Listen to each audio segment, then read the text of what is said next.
fast forward. That was when you were like 4 or 5 4 or years 5. old. Okay. Yeah. Now you're 17. Okay. Right. And this is all your life. And you're 17 years old now. And you find yourself in a relationship with a boy that is not a healthy relationship. Yeah. And I'm watching this all go down. And I, as your mom, was watching you be hurt and watching you be sad and watching you not be treated right. And, you know, you were about 18 years old. So, I mean, you're getting to an age where you're an adult and you get to pick who you hang with and who you, you know. And I remember being very anxious and scared for you because my mind was going, oh my gosh, what if she stays in this relationship? What's her life going to look like? Oh my gosh, she's going to be treated bad her whole life. I mean, all these fears started coming to me. And so I went to Jesus. Lord, I am feeling so scared and so worried about Victoria. I need you to help me here. And again, Jesus says, come, let me tell you what's true. Right. And that day was when the Holy Spirit told me or reminded me about the mind of Christ. Right. How Jesus says we have his mind. We hold his thoughts, his feelings, his purposes in our heart. And then he said, and that's not only true about you, but it's true about Victoria too. And Victoria, when the Holy Spirit told me that, again, I had a choice. I really did. It was like, okay, you can believe this and know that I'm going to work in Victoria. I'm going to cause her thoughts to be agreeable to my will. I'm going to manifest my thoughts in my mind in her, and you can believe me, or you can continue to believe the fears and the lies and the anxiety that you're feeling. Right. And I was like, okay, Lord, I'm laying that down. I'm going to believe what you say. Help me.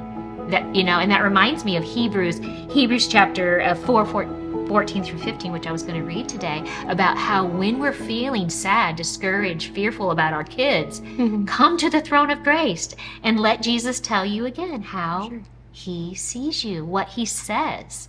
And so a lot of times I'll just say, Lord, what do you say about this? I want to hear your words of life, because when he speaks and we receive it, it gives us life. Right. His life is manifested in us. But I want to read this to you. It's Hebrews 4:14 through 16. It says, so then we must cling in faith to all we know that is true. For we have a magnificent King Priest, Jesus Christ, the Son of God, who rose into the heavenly realm for us and now sympathizes with us in our frailty.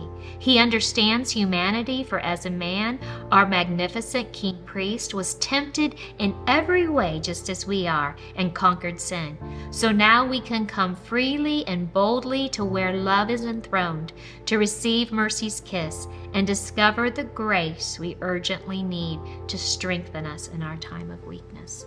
And have you thought that grace, Victoria? Obviously you have that grace that comes to you and strengthens you when you're feeling worried and anxious. Yeah, you feel like you can literally jump off of a building and still survive. Like, isn't that amazing how you can be feeling so anxious and worried and all of a sudden your thoughts and your mind change?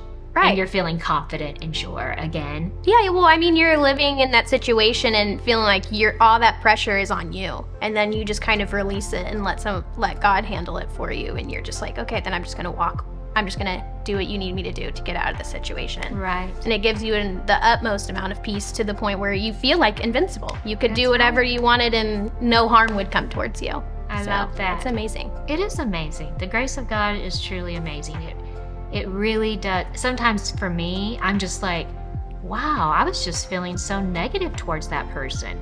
And now I'm feeling love and compassion. Right. And that's that grace that Jesus, the working of his power inside of us that strengthens us in our time of weakness, simply by coming to him and letting him speak to our hearts, letting him share his life with us and tell us what's true about us.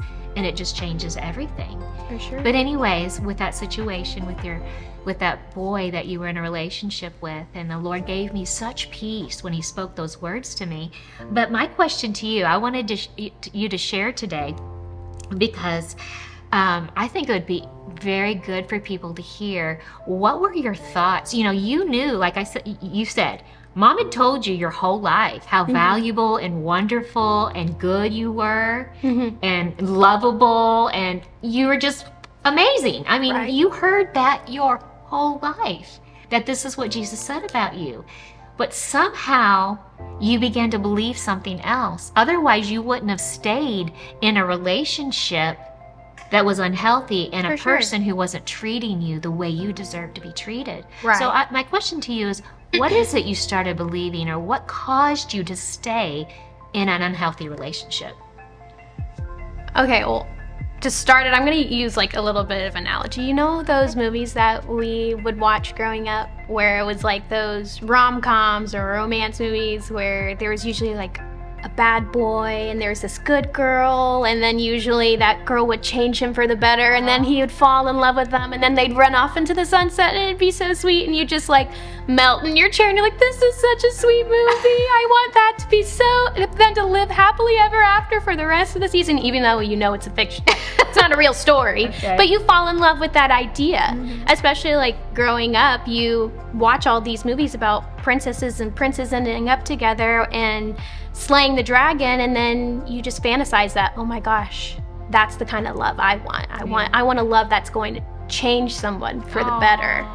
And so wow. I think what honestly got me wrapped up in this whole situation is that well, originally when I had gotten in the relationship, I had no idea that there was any kind of bad situation going on with him. He seemed like a great kid, honestly. Yeah. And I mean, even my own father said that he seemed like a very nice kid. Right, very and so he played it off very, very well in the very beginning. Yes. But as I got more and deeper into the relationship, I think I just honestly fell in love with the idea of a romance movie, of just having this boy who was going down this wrong path to change for me. Yeah. Because I knew, I mean, even though the situation wasn't great and he did not treat me the best, I still had that little feeling in my heart that, and these lies being told to me that like, he cares about you.